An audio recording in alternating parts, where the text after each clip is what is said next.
আমরা এই লড়াইটা যদি চালিয়ে যাই, আমরা মনে করি যে আগামীতে আমরা সরকার গঠন করতে পারবো এবং পিপল আমাদের কাছে ওই বিষয়টা এক্সপেক্ট করে। আজকের অনুষ্ঠানে আপনি শেষ কথা বলবেন, আপনি 2 সেকেন্ড না, আপনি 30 সেকেন্ড বলেন। এনসিপি নিবন্ধন চেয়েছে, সব জায়গায় আসলে নির্বাচনী কার্যক্রম শুরু করেছে। নতুন রাজনৈতিক দল হিসেবে আপনি আমাদের অভিনন্দন জানবেন আপনার দলের পক্ষ থেকে, এবং নির্বাচনকে সামনে রেখে জনগণের উদ্দেশ্যে আপনি কি বলতে চান? আপনি 30 সেকেন্ড বলেন, কিন্তু প্লিজ 30 সেকেন্ডই বলেন। আপনি 2 সেকেন্ড চাইছিলেন, 30 সেকেন্ড বলেন। প্রথমত লন্ডনে যে বৈঠকটা হয়েছিল বিএনপি এবং গভর্নমেন্টের যে বোথ পার্টির যেটা হয়েছে, এটা বাংলাদেশের ইতিহাসে প্রথম, এই ধরনের হয় নাই। ওইটার কারণে এটা বিএনপিও ভুল করেছে, সরকারও ভুল করেছে। ওইটার কারণে বাংলাদেশে যে পার্টিগুলো আছে তাদের নেতৃবৃন্দের সাথে আমাদের কথা হয়েছে, একটু টানাপোড়েন পড়েছে। দুই পক্ষে লন্ডনে যে মিটিংটা করেছে নির্বাচনের সামনে রেখে এনসিপি ভোটারদের জন্য বা নতুন যারা আপনি দল হিসেবে মানে জনগণের উদ্দেশ্যে বলেন, আপনি আমার ধারণা এবারে জোক সেপার্ট, আপনি 30 সেকেন্ড বললেন জোক সেপার্ট, মানে এটা জোকটা একটু বলি। আমার ধারণা এনসিপি যদি কোনোদিন ক্ষমতায় আসে, আওয়ামী লীগের একটা কিন্তু বিএনপি মন্ত্রী থাকতো যার কাজ ছিল খালি বিএনপির সমালোচনা করা, বিএনপির এই করা। জনাব হাসান মাহমুদ এই দায়িত্ব পালন করছেন বেশ কিছুদিন নিষ্ঠার সাথে, হাসানুল হক ইনু কিছুদিন এই দায়িত্ব পালন করছেন। আমার ধারণা এনসিপি ক্ষমতায় আসলে আমার প্রিয় নাসিরউদ্দিন পাটোয়ারী হবেন বিএনপি মন্ত্রী, কারণ উনি সারাক্ষণ বিএনপি সমালোচনা করেন। আমি বিএনপি সমালোচনা না, আমি জাস্ট বলতে চাইতেছি ভোটারদের কাছে এনসিপি বা জনাব নাসিরউদ্দিন পাটোয়ারী কি আহ্বান জানাবে, আপনি যদি 30 সেকেন্ড একটু বলেন। কারণ নতুন রাজনৈতিক দল হিসাবে আমাদের মনে হয় আমাদের সবার কর্তব্য এনসিপি।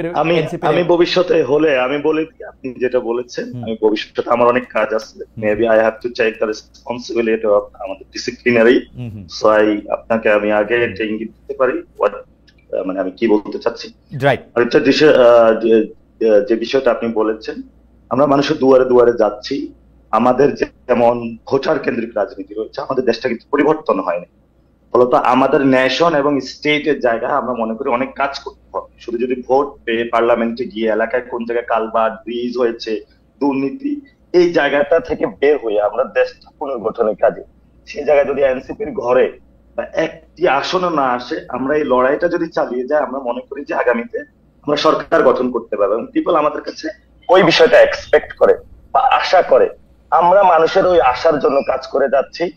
পুরো বাংলাদেশের মানুষ, আপনারা যারা শুনছেন, বিএনপির লিডারশিপ নয়, যারা বিএনপির নেতা কর্মী, যারা আপনারা নিপীড়িত হয়েছিলেন, আপনাদের যাদেরকে আমরা মুক্ত করে দিয়েছি, লড়াই করে দিয়েছি, আপনাদেরকে আমরা পাশে চাই। জামাতের যারা বিভিন্ন নেতা কর্মী, জামাতের থাকবেন, এনসিপি বাংলাদেশে নতুন ভাবে নেতৃত্ব দিবে। আমাকে 1 মিনিট সময় দিবেন। না না কাজল ভাই, আর সময় নাই, কাজল ভাই আর সময় নাই। আমি 30 সেকেন্ড বলবো। আচ্ছা এনসিপির কাজল ভাই, আপনিও এনসিপিতে আসতে পারেন ইনশাআল্লাহ। আচ্ছা আমি খালেদ, আমি শুধুমাত্র এতটুকু বলবো, জুলাই আগস্ট আন্দোলনের নাসিরউদ্দিন পাটোয়ারী এবং তার যারা কমরেড যারা ছিল, তাদেরকে আমরা যে চোখে সাধারণ মানুষ সর্বজন গ্রহণযোগ্য বলে দেখতাম, এনসিপি নাসিরউদ্দিন পাটোয়ারীকে কিন্তু চিহ্নিত করতে হবে একটা রাজনৈতিক দলের নেতা হিসেবে। সুতরাং যে সার্বজনীন নেতা 2024 সালের জুলাই আগস্টে ছাত্র জনতার গণ আন্দোলনে তাদের ছিল সার্বজনীন নেতা, তারা এনসিপি রাজনৈতিক দল করার মাধ্যমে তারাও অন্যান্য অনেক ধন্যবাদ। আপনাকেও অনেক ধন্যবাদ। আমরা আজকে অনেকগুলি বিষয় নিয়ে আজকে আমরা কথা বলেছি। দর্শক, আমরা দুজনকে আমরা